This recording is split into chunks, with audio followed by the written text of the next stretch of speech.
ಇನ್ನು ಮುಂದೆ ಸದನದಲ್ಲಿ ಗವರ್ನರ್ ಭಾಷಣ ಮಾಡೋದೇ ಬೇಡ ಅಂತ ಹೇಳ್ತಾ ಇದ್ದಾರೆ ಕೂಡ. ತಮಿಳುನಾಡಿನ ಸಿಎಂ ಎಂ.ಕೆ. ಸ್ಟಾಲಿನ್ ಮಾತನಾಡ್ತಾ ಇರುವಂಥದ್ದು ಈ ಒಂದು ವಿಚಾರವಾಗಿ. ಈ ಪದ್ಧತಿ ಏನಿದೆ ಇದು ಅಂತ್ಯ ಆಗಬೇಕು, ಇದು ಬೇಡವೇ ಬೇಡ ಅಂತ ಹೇಳ್ತಾ ಇದ್ದಾರೆ.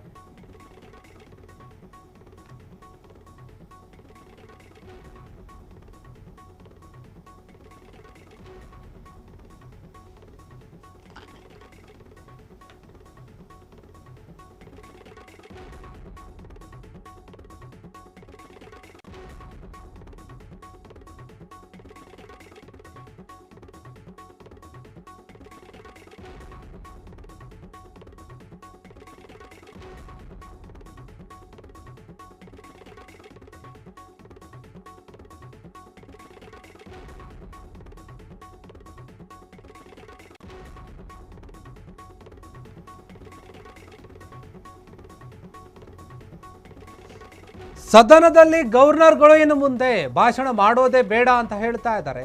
ತಮಿಳುನಾಡಿನ ಸಿಎಂ ಎಂ.ಕೆ. ಸ್ಟಾಲಿನ್ ಹೇಳಿಕೆ ಕೊಟ್ಟಿರುವಂಥದ್ದು ಈ ಒಂದು ವಿಚಾರವಾಗಿ. ಪದ್ಧತಿ ಏನಿದೆ ಆ ಪದ್ಧತಿಯನ್ನ ನಾವು ನಿಲ್ಲಿಸಬೇಕು, ಆ ಪದ್ಧತಿಯ ಅಂತ್ಯಕ್ಕೆ ಸಂವಿಧಾನ ತಿದ್ದುಪಡಿ ಮಾಡೋಕೆ ನಾವು ಪ್ರಯತ್ನ ಮಾಡ್ತೀವಿ ಅಂತ ಹೇಳ್ತಾ ಇದ್ದಾರೆ.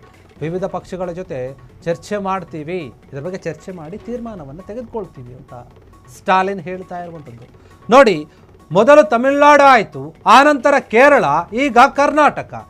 ಇದೇ ರೀತಿಯಾಗಿ 3 ರಾಜ್ಯದಲ್ಲಿ ರಾಜ್ಯಪಾಲರ ಭಾಷಣದ ವಿವಾದ ಹುಟ್ಟುಕೊಂಡಿದೆ.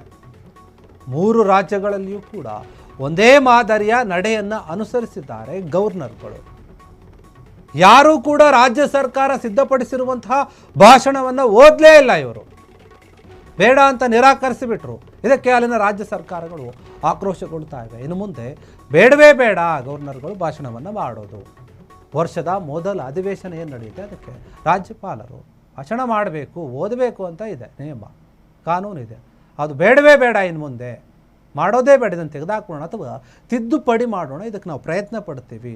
ಬೇರೆ ಬೇರೆ ರಾಜ್ಯದ ಏನು ಎಲ್ಲೆಲ್ಲಿ ಈ ಥರ ಆಗಿದೆ ಆ ಪಕ್ಷಗಳ ಜೊತೆ ಕೂಡ ನಾವು ಯೋಚನೆ ಮಾಡ್ತೀವಿ, ಚರ್ಚೆ ಮಾಡ್ತೀವಿ ಅಂತ ಹೇಳ್ತಾ ಇರುವಂಥದ್ದು ಎಂ.ಕೆ. ಸ್ಟಾಲಿನ್. ಇದರ ಹಿಂದಿನ ಉದ್ದೇಶ ಏನಂತಂದ್ರೆ ನೋಡಿ, ಇವರು ಯಾಕೆ ಹಿಂಗೆ ನಡೆದುಕೊಳ್ತಾ ಇದ್ದಾರೆ ಅಂತಂದರೆ ಅದರ ಸ್ಪಷ್ಟ ಉದ್ದೇಶ ಹೇಳ್ತಾ ಇದ್ದಾರೆ. ಚುನಾಯಿತ ಸರ್ಕಾರಗಳನ್ನು ದುರ್ಬಲಗೊಳಿಸೋದು, ಅದರ ಶಕ್ತಿಯನ್ನು ಕಡಿಮೆ ಮಾಡೋದು, ರಾಜ್ಯಪಾಲರ ಭಾಷಣದೊಂದಿಗೆ ಅಧಿವೇಶನ ಆರಂಭ ಏನಿದೆ ಅದಕ್ಕೆ ನಾವು ಅಂತ್ಯ ಆಡಬೇಕು, ಅದೇ ಇದಕ್ಕೆ ಪರಿಹಾರ. ಹಂಗೆ ಮಾಡಿದ್ರೇ ಸರಿ ಹೋಗುತ್ತೆ. ಯಾಕಂದರೆ ಸಮಾನ ಮನಸ್ಕ ಪಕ್ಷಗಳ ಜೊತೆ ನಾವು ಇದ್ರ ಬಗ್ಗೆ ಚರ್ಚೆ ಮಾಡ್ತೀವಿ. ಇಲ್ಲಾಂದರೆ ಇದು ಹೀಗೆ ಬೇರೆ ಬೇರೆ ರಾಜ್ಯಗಳಲ್ಲಿ ಕೂಡ ನಡೆದುಕೊಂಡು ಹೋಗುತ್ತೆ. ಇದೇ ಆರೋಪವನ್ನು ಮಾಡ್ತಾ ಇರುವಂಥದ್ದು ಎಂ.ಕೆ. ಸ್ಟಾಲಿನ್. ಸಂಸತ್ತಿನಲ್ಲಿ ಸಂವಿಧಾನಿಕ ತಿದ್ದುಪಡಿಯನ್ನು ತರೋಕೆ ನಾವು ಪ್ರಯತ್ನ ಪಡ್ತೀವಿ ಅಂತ ಹೇಳ್ತಾ ಇದ್ದಾರೆ. ಏನು 3 ರಾಜ್ಯಗಳಲ್ಲಾಯಿತು, ರಾಜ್ಯಪಾಲರು ಏನು ನಡ್ಕೊಂಡ್ರು ಅದಕ್ಕೆ ಈಗ ವ್ಯಾಪಕ ಆಕ್ರೋಶ ಕೇಳಿ ಬರ್ತಾ ಇರುವಂಥದ್ದು ಆ ರಾಜ್ಯಗಳ ರಾಜ್ಯ ಸರ್ಕಾರದಿಂದ. 3 ರಾಜ್ಯಗಳಲ್ಲಿ ಕೂಡ ಇದೇ ರೀತಿಯಾಗಿ ಒಂದೇ ರೀತಿಯಾಗಿ ಆಗಿದೆ. ಇನ್ನು ಬೇರೆ ಯಾವ ರಾಜ್ಯದಲ್ಲಿ ಮುಂದೆ ಇದೇ ರೀತಿಯಾಗಿ ಆಗಬಹುದು ಗೊತ್ತಿಲ್ಲ. ಒಬ್ಬರು ನೋಡಿ ಒಬ್ಬರು ಕಲಿತಾ ಇದ್ದಾರಾ ಅಥವಾ ಕೇಂದ್ರ ಸರ್ಕಾರದ ಆದೇಶವನ್ನು ಪಾಲಿಸ್ತಾ ಇದ್ದಾರಾ ಅಂತ ಪ್ರಶ್ನೆ ಇದೆ. ತಮಿಳುನಾಡಿನಲ್ಲಿ ಕೂಡ ಈಗ ಎಂ.ಕೆ. ಸ್ಟಾಲಿನ್ ಅವರು ಏನಿದ್ದಾರೆ, ಅವರು ಮುಖ್ಯಮಂತ್ರಿ ಆಗಿದ್ದಾರೆ, ಅಲ್ಲಿ ಅವರು ಖಂಡಿಸ್ತಾ ಇದ್ದಾರೆ. ನಮ್ಮ ಕರ್ನಾಟಕದಲ್ಲಿ ಸಿ.ಎಂ. ಸಿದ್ದರಾಮಯ್ಯ ಅವರು ಕೂಡ ನಿನ್ನೆ ಮಾತನಾಡಿದರು. ಕೇಂದ್ರದ ಕೈಗೊಂಬೆ ಆಗಿದ್ದಾರೆ ಅಂತ ಕೂಡ ಅವರು ಹೇಳಿದರು. ಇದೆಲ್ಲಕ್ಕನ್ನು ನೋಡಿಕೊಂಡು ಇನ್ನು ಮುಂದೆ ನಾವು ಏನು ಅಧಿವೇಶನ ನಡಿಬೇಕಾದ್ರೆ ರಾಜ್ಯಪಾಲರಿಂದಾನೇ ಆರಂಭ ಆಗಬೇಕು, ಭಾಷಣದಿಂದ ಆರಂಭ ಆಗಬೇಕು ಅನ್ನೋದೇನಿದೆಯಲ್ಲ ಅದು ಬೇಡವೇ ಬೇಡ.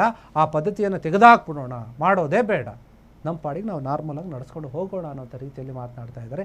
ಈ ಒಂದು ವಿಚಾರವಾಗಿ ನಾವು ಬೇರೆ ಬೇರೆ ರಾಜ್ಯದ ಸರ್ಕಾರಗಳ ಜೊತೆ ಮಾತನಾಡ್ತೀವಿ.